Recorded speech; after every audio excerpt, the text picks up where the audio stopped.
Okay, hello everybody and welcome. This is the first Animals in Society Colloquium of the 2025-26 academic year. We're really excited to have all of you here today. My name is Carol Glasser and I am a member of the Animals in Society section of the American Sociological Association.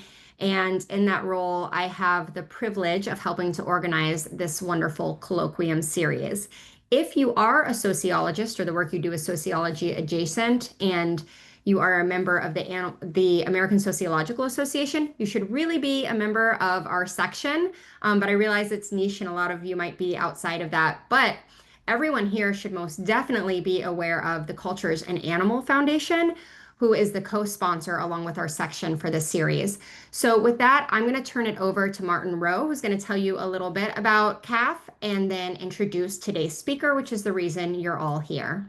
And just a reminder before we do that, make sure that you're on mute and you can feel free to use the chat as much as you would like to today.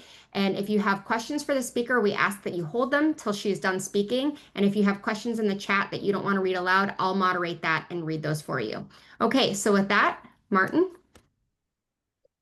Thank you very much, Carol. Yes, hello, my name is Martin Rowe, and I'm the Executive Director of the Culture and Animals Foundation, which is a non-profit organization that, among its other programs, provides grants to scholars and artists whose work is aligned with animal rights.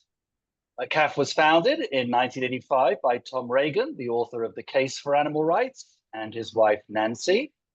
And so, like the Animals in Society Institute, who are the original co-sponsors of this colloquium series, we've been deepening and widening the furrows of human animal studies for 4 decades. And like ASI, we're delighted that human animal studies has flourished within the Academy, as this ongoing colloquium series proves. So today's talk is the first in what we hope will be an ongoing collaboration with Carol and the American Sociological Association's Animals and Society section and CAF to bring not only the work of sociologists in the field of human animal studies to greater attention, but scholarly work across the social sciences, humanities, and the natural sciences, as well as from the world of the arts, where because of Nancy Reagan's interest in the arts, CAF has a substantial presence. Photography, painting, sculpture, dance, filmmaking, poetry, fiction, etc. So today we're pleased to present Shaina Sadai, who received a grant from CAF in 2022 to pursue her research on the topic of today, multi-species climate justice and sea level rise. This topic is particularly top of mind because it's currently Climate Week in New York City, where CAF is based, and the city itself is, as are many other coastal environments around the planet, extremely vulnerable to rising sea levels and greater storm surges due to warming temperatures around the globe. As Superstorm Sandy illustrated in 2012, when it hit New York City, this threat is real and present. Vulnerable communities, both human and otherwise, are already being profoundly affected, and protecting them now and in the future requires ongoing research, thought, policy action, and accountability. And that's why we have Shaina, who's undertaking this work. Shaina is a climate scientist and critical physical geographer. Her research focuses on projecting future global changes in climate and sea level, attributing climate impacts to corporate high emitters, and understanding climate justice, particularly through critical geographies of sea level rise and multi-species climate justice frameworks. All this work is going to be published soon in an edited volume entitled Multi-Species Climate Justice, published by Springer. So without more ado, here is Shaina Sadai. Thank you. Thank you so much for having me. I am really honored to be here. Let me get my slides up. Sorry, I'm having a Zoom issue this morning, so let's try it again. Okay. Is everything on the Zoom screen out of the way? Yesterday in another talk, some of the Zoom things were showing in the share. We can kind of see the top bar that says audio video, but it's relatively small and not that intrusive. Is that better? Yep, now it's gone. Okay, perfect. Okay, thank you so much for having me. So this talk, as Martin just said, is about multi-species climate justice and sea level rise. And I want to start by thanking my co-authors on this work, Ava Sharp, Rory Crisfield, Elizabeth Rankin, and Caitlin Bolzon. Their help has been incredible. And okay, so this is the layout of the talk. I'm going to be talking a little bit about multi-species climate justice theory, and then about sea level science and sort of what we know about rising sea levels. And then the three justice sections are on the distribution of sea level impacts, the recognition of diverse beings, and adapting to sea level rise and the procedural injustices that can come along with that. And so this research was supported by the Culture and Animals Foundation, extremely grateful for that support. And it will be published as part of a book on multi-species climate justice, which is co-edited by myself, Sylvia Cifuentes, and Stephanie Rutherford. And we had started thinking about this at the American Association of Geographers conference back in 2021, where we put out a call for papers just asking if anyone wanted to talk about multi-species climate justice. And we got so many people that wanted to give presentations on it that we were able to run 5 conference sessions that year. And the book sort of developed out of that. And then this chapter within the book, it started by, so as Martin said, I'm primarily a climate and sea level scientist and also critical physical geographer. And so for this, to try to get a sense of how animals in the multi-species world are being impacted by sea level rise, this work started with a systematic literature review to try to see what research is out there on sea level rise impacts to other beings. And through that systematic review, when we started out to do that work, I was like, we'll find a couple hundred papers, but it turned out we found a couple thousand papers and then have been working through it to try to pick out some case studies. And then once we've chosen our case studies, building out how they fit into the multi-species climate justice framework. And so that's what I'll be going through. And so a little bit about multi-species climate justice. So Chacker et al., they have a multi-species justice research collective in Australia, and they published a paper in 2021 talking about how normative framings of climate justice tend to center humans and therefore silence the voices of multiple others. And also as a result, they don't question and thus implicitly condone human exceptionalism and the violence it enacts historically and in this era of the Anthropocene. And so those authors call for multi-species climate justice, which is a more expansive lens on climate justice where humans are recognized but not centered above other beings, but are seen through a relational lens that connects all life on Earth and recognizes those interactions that bind individuals and societies in networks of close and distant others. And so now I'll turn a little bit to sea level rise, and then I'll get back to how sea level rise connects to climate justice. And so sea levels globally averaged around the world have been rising, and they've been rising at an accelerating rate over the past century, meaning that they are rising faster and faster as time goes on due to the accumulation of greenhouse gas emissions in the atmosphere, which are changing the composition of Earth's atmosphere and causing heat to be trapped within the Earth system. As that heat gets trapped in the Earth system, it needs to go different places. Some of it warms the atmosphere, some of it warms the oceans, some of it melts ice, some of it warms the land surface. And actually 91% of the accumulated heat in the Earth system is warming the oceans. And so sea level rise is driven primarily by 2 factors: the melting of land ice, meaning the ice sheets in Greenland and Antarctica, and also global mountain lake glaciers. And then the rising ocean heat content, which is causing thermal expansion, meaning as the water column heats up, it starts to expand. And sea level rise is also highly variable at the regional level. And there are other factors that play roles in that. The distribution of where sea level rise is rising higher or lower is impacted by the particular locations of heat storage in the ocean, changes to circulation patterns, and also changes in the gravitational field as the ice sheets start to shrink, which impacts the distribution of water over the global oceans. And so places that are particularly highly impacted are in like the center of the Pacific Ocean basin, in the Caribbean, in the center of the Indian Ocean basin. Generally, equatorial regions are experiencing rates of sea level rise higher than the global mean. And that can be seen in this plot here. Everywhere in red is experiencing rates higher than the global average rate, but sea levels are rising in most places with some small exceptions around just the margins of the ice sheets due to gravitational effects. And so this is a very long-term problem because sea level rise will continue for centuries to millennia in response to present and future greenhouse gas emissions. And the overall magnitude of sea level rise that we'll be dealing with depends on emissions trajectories. So if the world acts together to reduce emissions, particularly from high emitters, then the overall magnitude will be lower. But if emissions continue unabated, then we're looking at far more sea level rise. And if this plot was extended out past 2100, the magnitudes would be significantly higher. There's another version of this plot, but it never fits on slides because the y-axis is so big.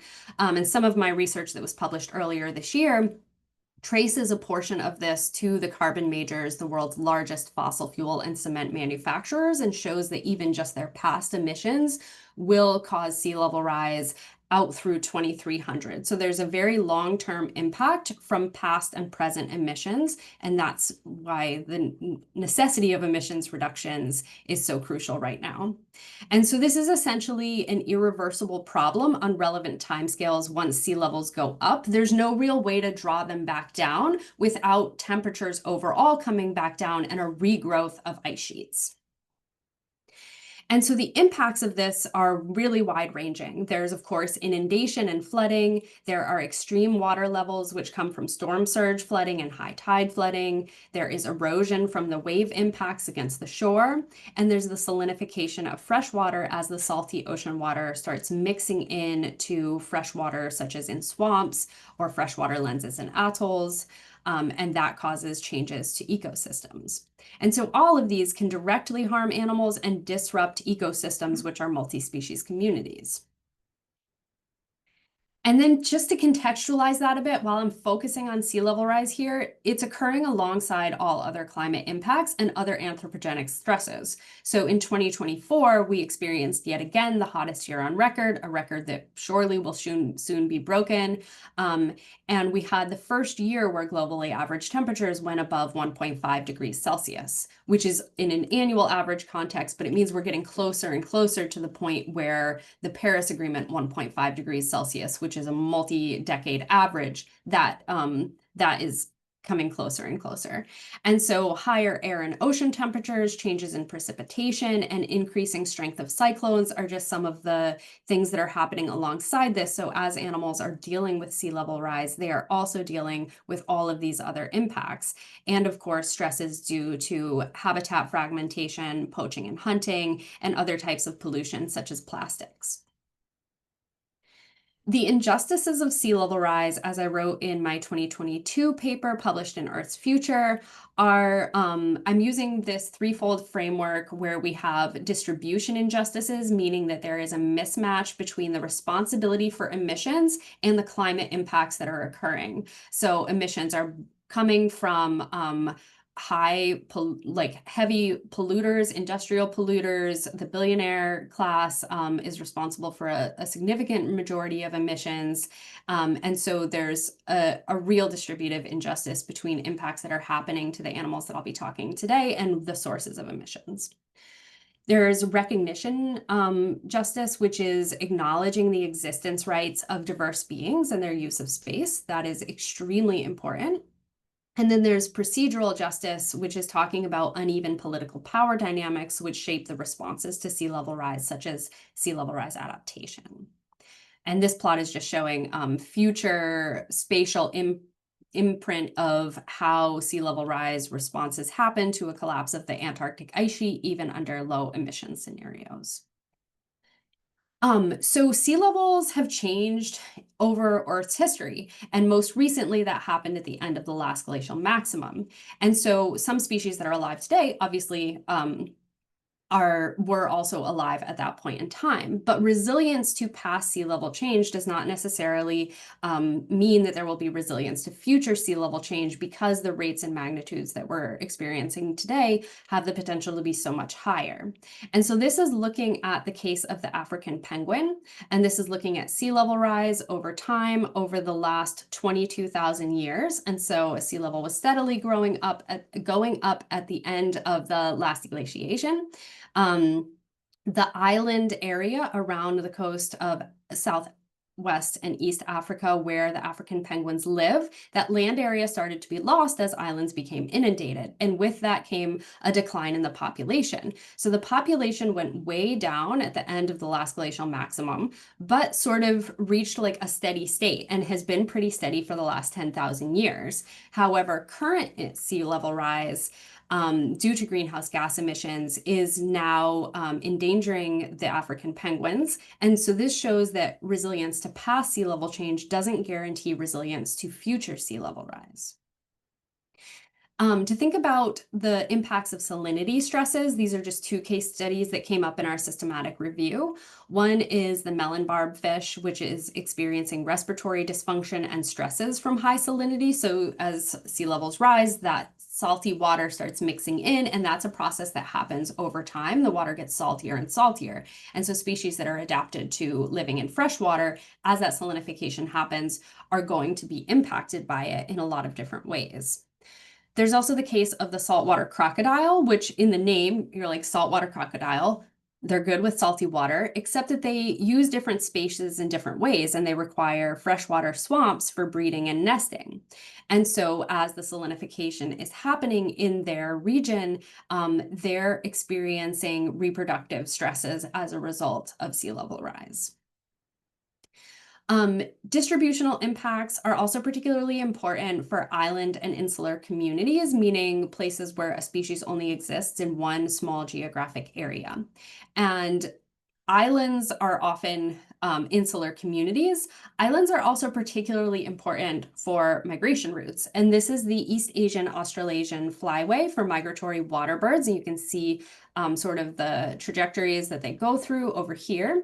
And so during a migration cycle, each stopover point is really crucial because birds are expending a lot of energy to go these vast distances across the earth. And at every point, they need to be able to find rest and they need to be able to find food. But sea level rise is projected to inundate 23 to 40% of habitat along migration routes. And for some species, that could be even greater losses if they need to go through bottleneck points. So a bottleneck point is anywhere along the migration route where a large portion of the population passes through an exceptionally small area rather than stopping over a wider geographic range. And atolls are some of the most significantly impacted islands due to sea level rise because atolls are very, very low elevation, generally only a few feet at maximum elevation, and they have freshwater lenses.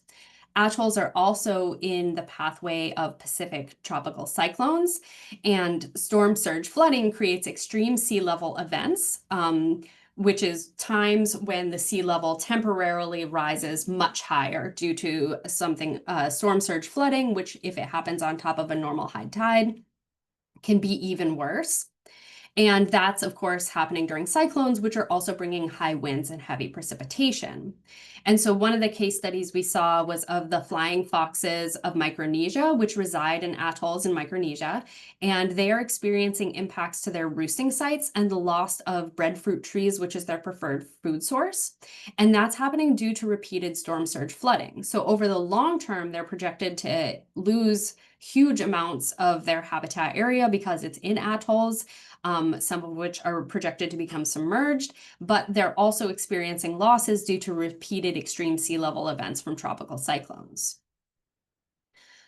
Smaller residents of beaches are also being impacted by storm surge flooding. So several of the case studies that we found that fell into this category were modeling of the Florida moleskink, the Alabama beach mouse, and the Florida reef gecko, who are all facing habitat inundation, but also repeated exposure to extreme sea level events. And then as we were going through the systematic literature review, we also found impacts that we weren't expecting. And so this is one that's based around erosion. This was the case of green sea turtles that are nesting on the Red Sea coast of Saudi Arabia. And there are rocky cliffs that line these beaches, but repeated erosion is causing the rocky cliffs to start to collapse. And that is leading to the deaths of some of the turtles who are coming on shore for laying their nests. And so that was an impact that we were not expecting to see, this rocky cliff collapse having such an effect. And so that is an overview of some of the distributional impacts of sea level rise on animals around the world.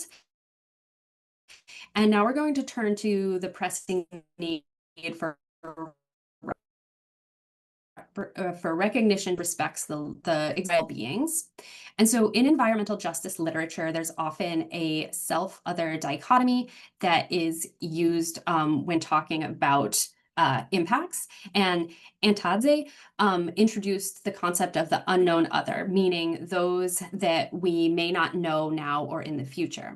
And so in our paper or our book chapter, we talk about how shorelines run the risk of becoming sacrifice zones to sea level rise if emissions continue unabated, with a multitude of unknown others bearing the brunt of that devastation. And research can shed light into who is impacted, but species and communities that are studied are uneven. And so study alone is insufficient for recognition of existence rights. There needs to be action after that recognition. And safeguarding shorelines has to happen through both emissions mitigation and so the case study in our section on recognition justice is the first extinction from climate change. And so this occurred in the Torres Strait. The Torres Strait is this water, this oceanic region between Australia and Papua. And particularly we are looking at Mazab Kaur, which is also known as Bramble Cay. This is a small island that is administered by the government of Australia and inhabited by Indigenous Torres Strait Islanders and their multi-species community that they exist within. And this region is experiencing sea level rise at rates that are higher than the global average, and actually significantly higher, 6 millimeters per year, as opposed to the global average rate of 3.7 millimeters per year. So it's happening quite rapidly. And this is the Mazabkar mukis, a small rodent that's also known as the Bramble Cay malomus. And they lived on Mazabkar in the Torres Strait. And their population declined significantly over the decades from the 1970s to 2024. There were several hundred individuals documented as living on the Cay in the 1970s, and only a few dozen left in 2004. There was a recovery plan that was drafted for them, but it was not enacted. They were not seen as charismatic enough. There was a bit of speciesism towards them for being a rodent. That's I'm from the Australian perspective. From the Torres Strait Islanders perspective, they were an integral part of the multi-species community, but this would have required funding from the government of Australia to protect them. And so what ended up happening was that there was significant erosion and salinity stress, and that led to 97% of the island's vegetation being lost due to repeated storm surge flooding and inundation. And the mukes relied on the island's vegetation, of course, for food and for shelter. And also the mukes was vulnerable to direct inundation. They were declared extinct in 2016, but the last individual likely perished in the years before that. And what we talk about in the paper here, part of it is the theory of aspirational climate justice, which was put forth by Blanche Verley in 2022. Aspirational climate justice talks about breathing as a relational act, and it's relational between polluters, those rendered vulnerable, and the climate itself.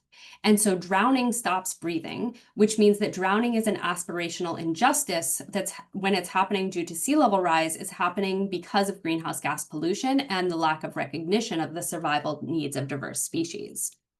We quote Alexis Pauline Gumb's work in the book Undrowned, which I highly recommend everyone read, where she says, quote, "What is the scale of breathing? All animals participate in this exchange of release for continued life, but not without the plants. The plants, in their inverse process, release what we need, take what we give without being asked. As the planet wrapped in the ocean, breathing into the sky. And if the scale of breathing is collective, beyond species and sentience, so is the impact of drowning." And so the MOOC case would have required adaptation assistance, likely in the form of relocation, and that would have required funding from the government of Australia, which did not come through. The local Arab islanders have created art to draw attention to the case of the Mookis and the need for adaptation assistance to safeguard the remaining inhabitants of the Torres Strait. And they create this art from found fishing debris, and they've made these beautiful images to honor the Mookis. And this is one of the Arab Arts Collective members, Jimmy John Sadai, talking about the extinction of the Mookis and saying, quote, "The sand cay is sacred for us Thadays. So we have to try to maintain the bank because it is washing away. Since the Malomas are gone, the next best thing we can look after are the turtles. With climate change, all the nests near the water are starting to wash out." And so the Torres Strait Islanders have been working really hard through procedural channels to get recognition justice. And they had a case at the United Nations Human Rights Committee in 2022, which was brought by the Torres Strait Eight, pictured here. And this case was brought against Australia, and they were saying that Australia is producing a large quantity of the greenhouse gas emissions that is then impacting their ability to live in their islands. Some of the testimony speaks to the importance of multi-species communities. This is testimony from Keith Kabai, pictured here, saying, quote, "I know every species of plant, animal, and wind on the island, the way the vegetation changes, what to harvest at different times of the year. This is the cultural inheritance that we teach our children." And so they won this case, and it was considered the first big international victory for climate justice on the international stage. However, there has yet been no action by the government of Australia. Australia has been asked to reduce emissions, of course, provide adaptation and finance assistance, and provide reparations for losses. There are other procedural efforts being enacted through law to try to get recognition from multi-species communities, including humans and more than human animals. There are the advisory opinion cases. There are 4 of them, but I just pointed out 2 here, the one at the International Tribunal for the Law of the Sea and the one at the International Court of Justice. I served as a scientific advisor on both of these cases and brought in the multi-species community within the testimony that I helped write for several states, several African nations. And there's also the Stop Ecocide movement to try to get ecocide recognized as an international crime, though, of course, to get ecocide recognized, we also have to be taking seriously genocide. If those cases are not taken seriously enough, then the ecocide cases will not be taken seriously either, in if that does get officially adopted as a crime under international law. And then there's also the moth movement, More Than Human Rights in Law, and that's another really interesting collective based in New York. Okay, so turning to adaptation for the last part of this. So human-centered adaptation responses to sea level rise, those can be things like the construction of seawalls, and other types of like hardscaping structures, or they can be nature-based solutions. There's a lot of there's a lot of things that adaptation can look like. But when human-centered responses neglect multi-species perspectives, they can reduce the ability of other species to thrive or enact their own adaptations. When adaptation measures go horribly wrong, they're called maladaptation. So any human-centered adaptation that neglects the multi-species community or negatively impacts it or prevents them from enacting their own adaptations, we put forth that that could be considered maladaptation.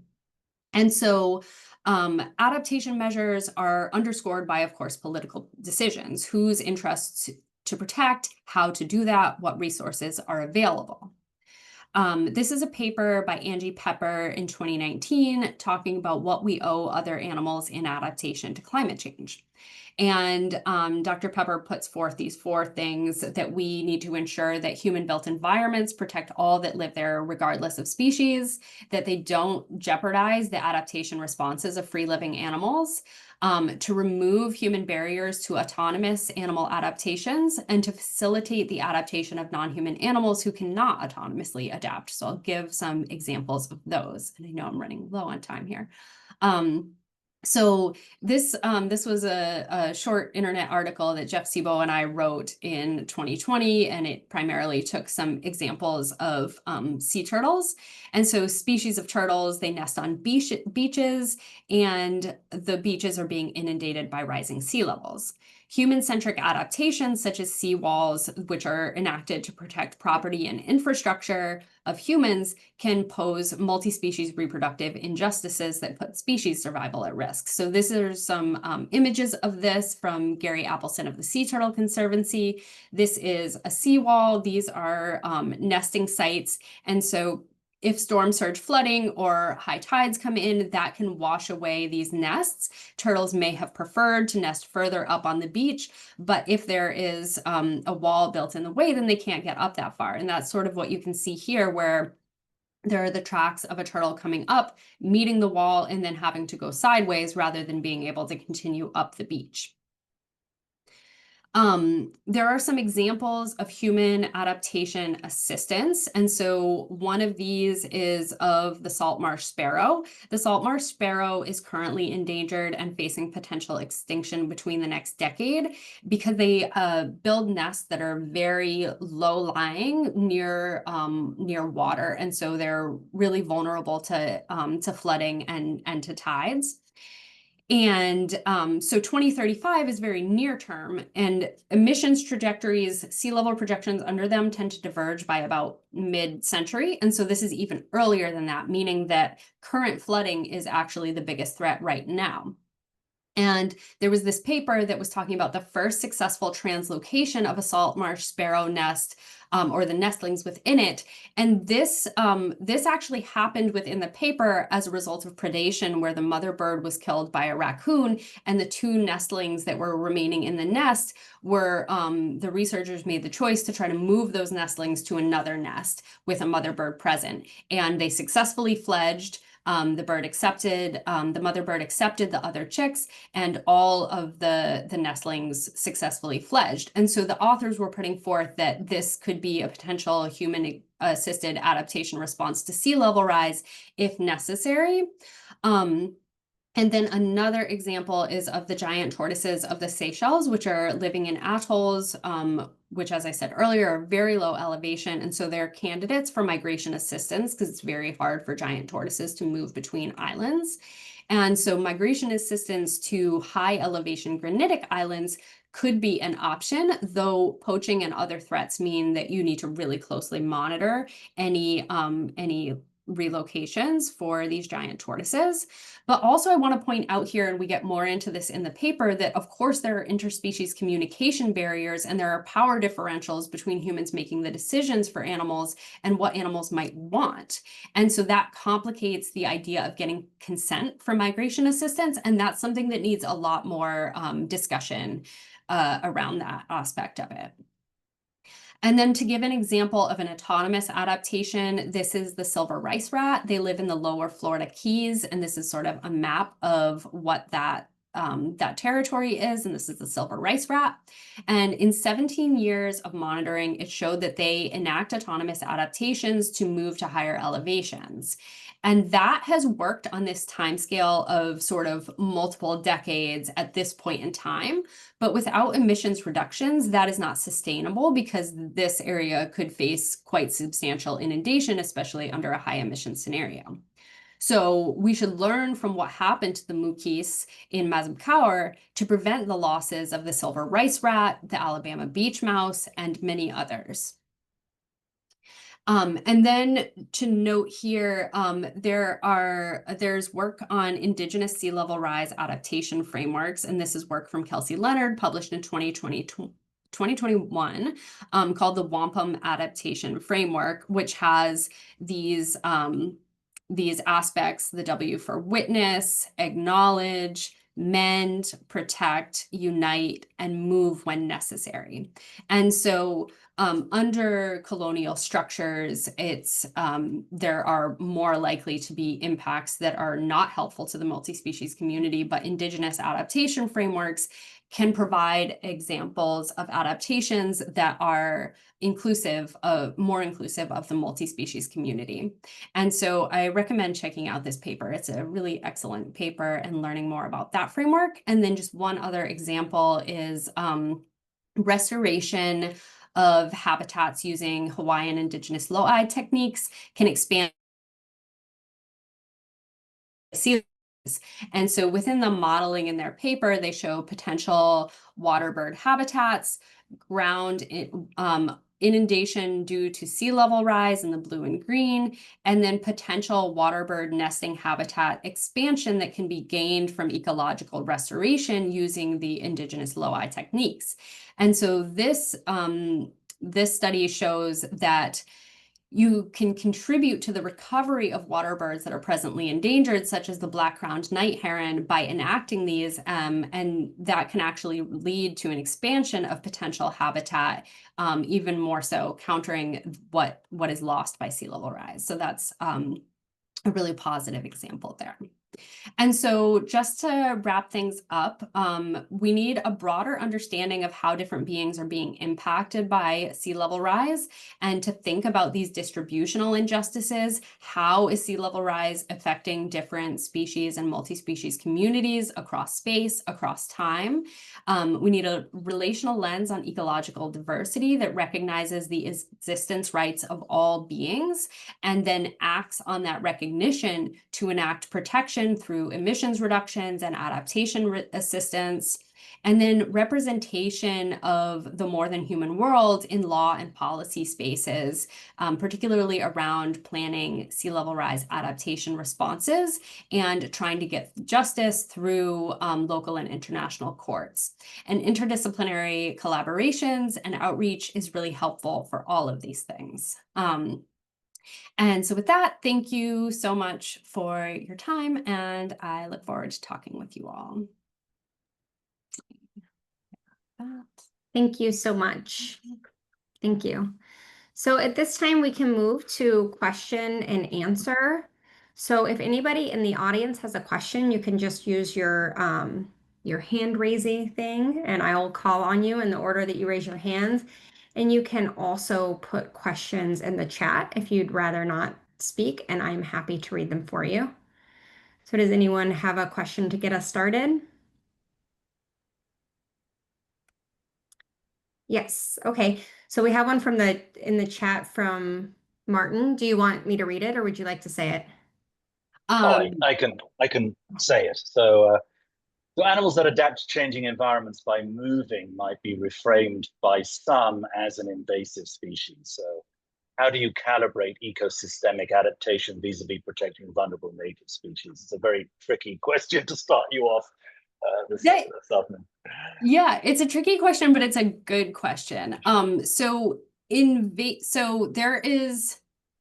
a lot of different work around this. There is some work that I am forgetting the scholar who did it, but sort of like pushing back on the framings of invasiveness as being potentially a bit of a colonial framework, but then there's also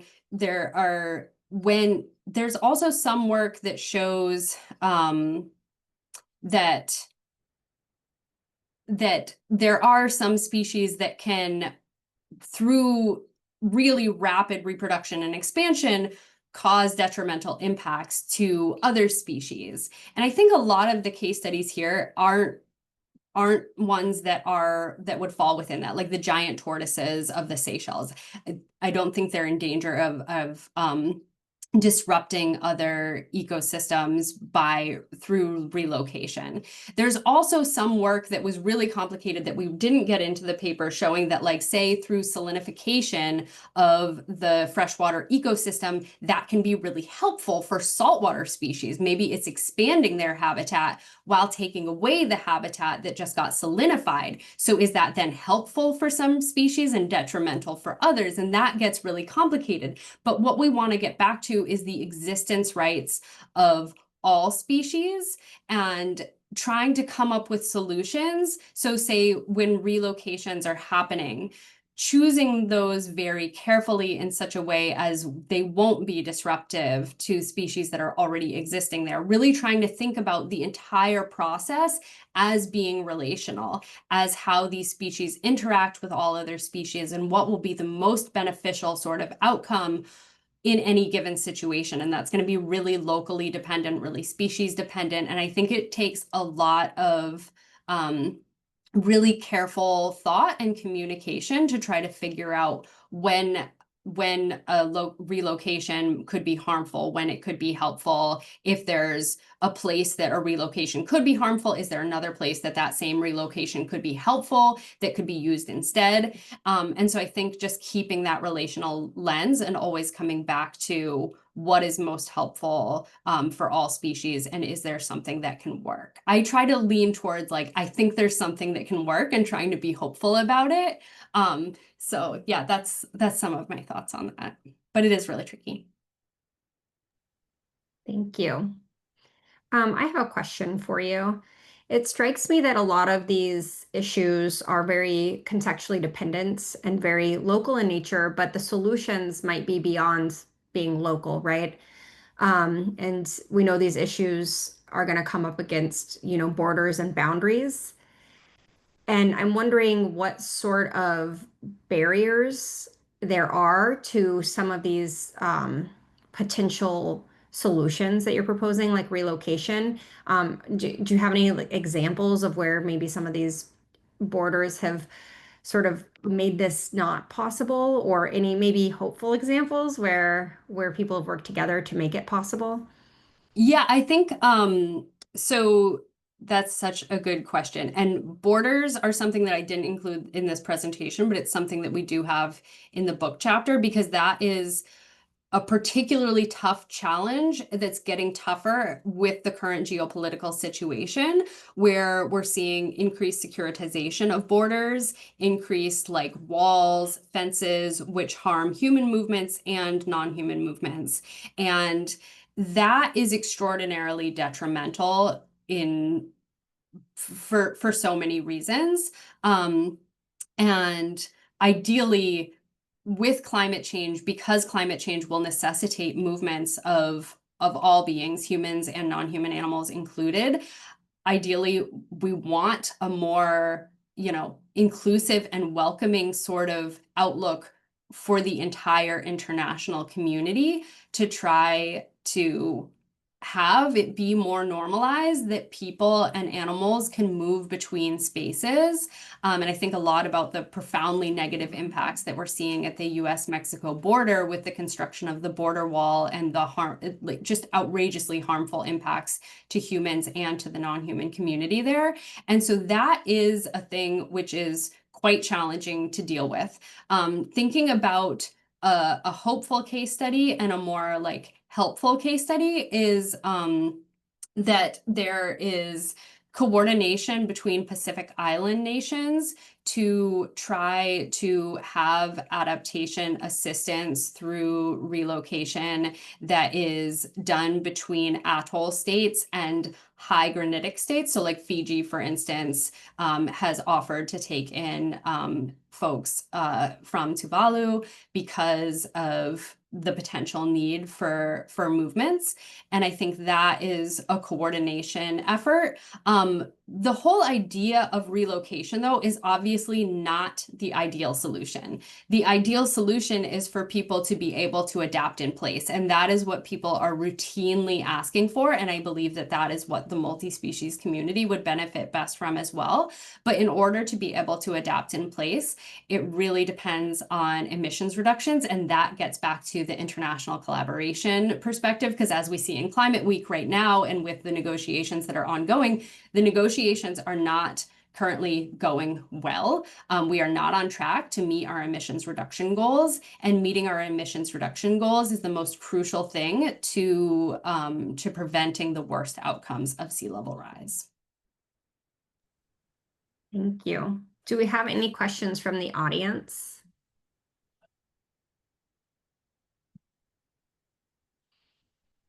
I could keep going.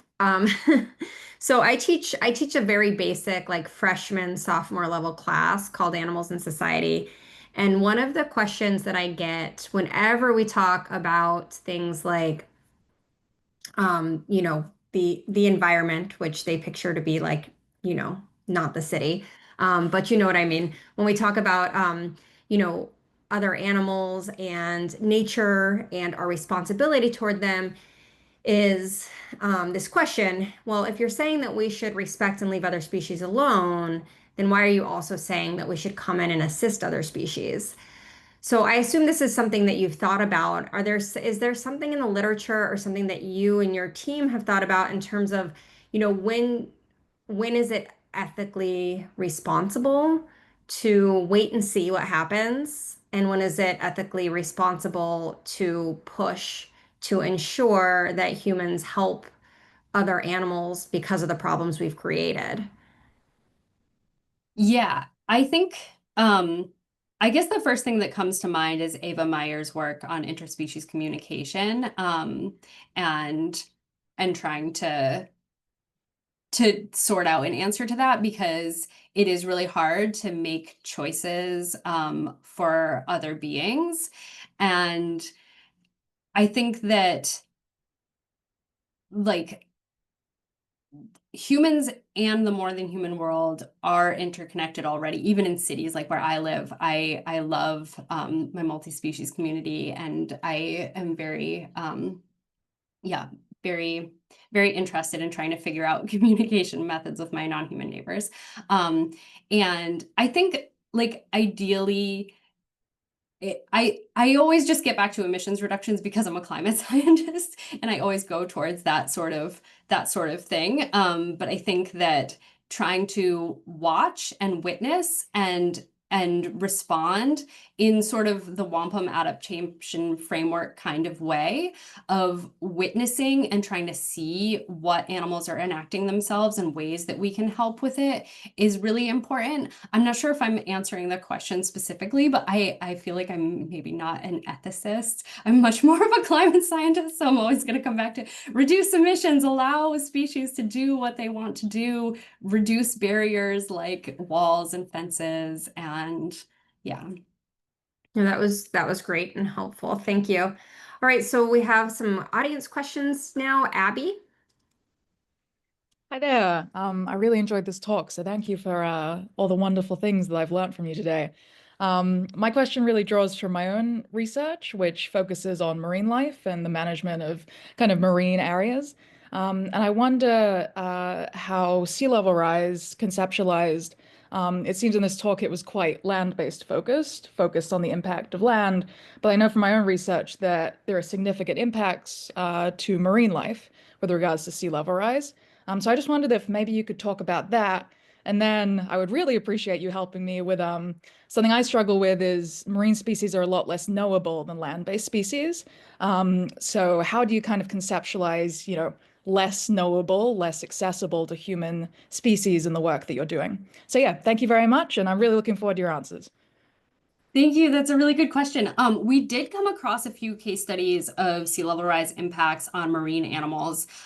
There were some about marine mammals, especially marine mammals that periodically go towards shorelines with changes in sea level and changes in circulation patterns and changes in salinity. So like circulation patterns are based on water density, so temperature and salt content, and all of those things are as sea level rises, circulation patterns can change, and as circulation patterns can change, marine mammal like pathways that they use can also change.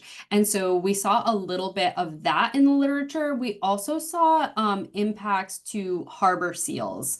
And that again gets partially to the land aspect because harbor seals are spending most of their time in water, but then they also need haul out sites. And as haul out sites become lost, if they don't have somewhere to go to rest, then they have negative outcomes from that. Those are two of the marine species, and the melon barb fish and some of the other aquatic species that are being impacted by salinification were the ones that we tended to see. But I'd love to actually hear more about your research. That would be really great. And about the less known species.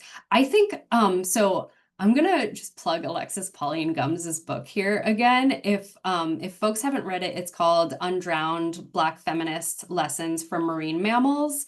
And I think that book, that entire book, like that book is just my answer, I think, is for everyone to read that and to think about what we can learn from marine mammals, even if we don't know them, like we can still learn from them. And also like it's such a beautiful book about the multi-species world and about connections between marine mammals and Black feminist theory. And so I think my my answer is like read Alexis Pauline Gumbs's book. And thank you for putting that in the chat, folks. Thank you. And I think we have time for one more audience question. Lauren has their hand up. Thank you so much. Can you hear me okay? Yes. Yes, thank you. I have headphones and I'm in an office, so I just wanted to make sure. I am a sociologist of religion, and I've become very interested in this idea of intergenerational climate justice, in the sense that for me, it kind of reflects a stewardship framework where instead of addressing climate change on behalf of God, we do it on behalf of younger and future generations. But then, of course, the way it's framed, it's younger and future generations of humans specifically.